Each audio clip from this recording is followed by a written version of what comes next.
BA part 1 history paper 2 की इस कक्षा में आप सब विद्यार्थियों का स्वागत है। आज हम टॉपिक जो ले रहे हैं वो है सूफीवाद, सूफीज्म। सूफी शब्द से तात्पर्य कुछ मत या संप्रदाय ऐसे होते हैं जिनके स्वरूप के बारे में ही विद्वानों में मतभेद पाया जाता है, परंतु सूफी मत के तो सूफी नामकरण के बारे में भी भारी मतभेद है। कुछ विद्वान इसे ग्रीक शब्द सोफिया अर्थात ज्ञान का रूपांतर मानते हैं, कुछ इसकी उत्पत्ति सफ अर्थात पंक्ति से मानते हैं।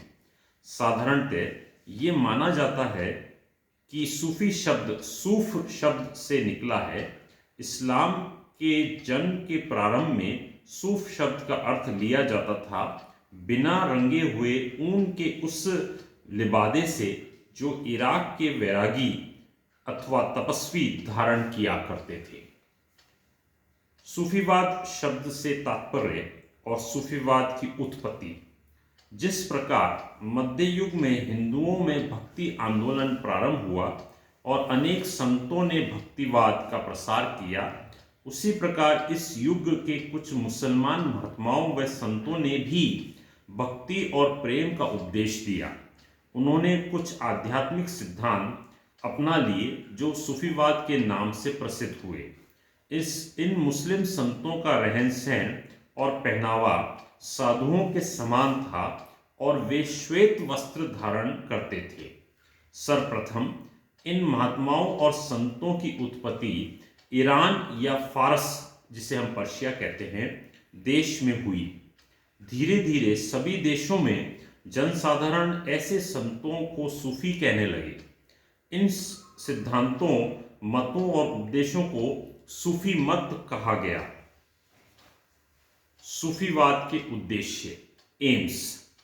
सूफीवाद में प्रेम द्वारा ईश्वर की प्राप्ति मानी गई है। अंतिम आनंद और ईश्वर से मिलन की स्थिति प्राप्त करने के लिए 4 कठिन मंजिलें पार करनी पड़ती हैं। ये हैं शरीयत, तरीकत, हकीकत और मार्फत।